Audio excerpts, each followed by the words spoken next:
They tried to put my bakery out of business, so I crumbled their empire. I opened a tiny bakery with a single oven and a dream. Ramen for dinner between shifts, and a beat-up Honda that coughed whenever I started it. Every loaf was my signature.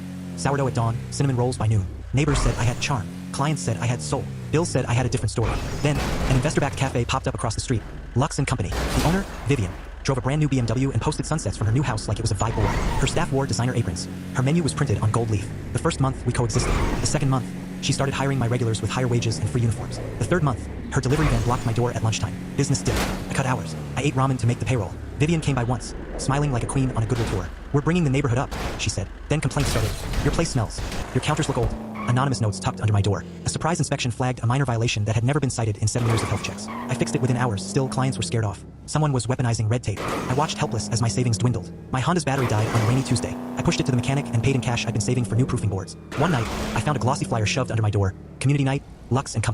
Exclusive invitations only. They bought the neighborhood's loyalty. My loyal customers were being curated away like rare stamps. That week, I nearly closed for good. A regular, Mrs. Alvarez, who always tipped with leftover bills, whispered, "I saw Luxe's manager at City Hall, leaving with a folder." When I asked around, a former employee from Luxe texted me anonymously.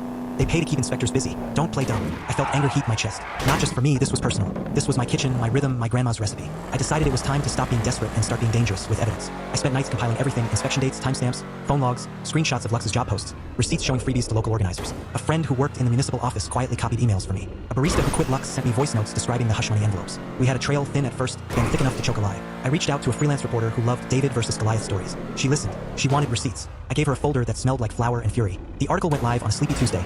Local bakery harassed by wealthy cafe. Documents reveal unfair practices. The story hit social fast. People shared their own Luxe horror stories. Drop fees, false praise, pushed out vendors. Hashtag Save Main Street trended locally. Vivienne went on camera, smiling like a porcelain doll, calling it competitive strategy. Her PR tried to spin it as a smear campaign, but the leaked emails were there plain as day. Inspectors reopened audits across the area. Sponsors pulled Luxe's charity night. The cafe's Instagram turned into a war zone.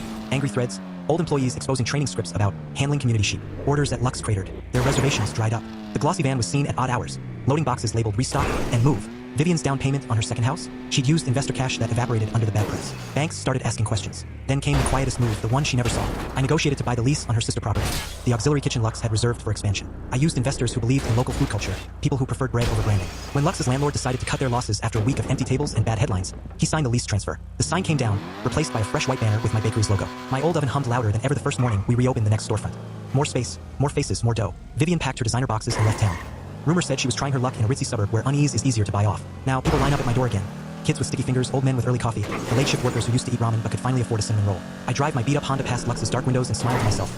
Quiet, full, and a little dangerously satisfied.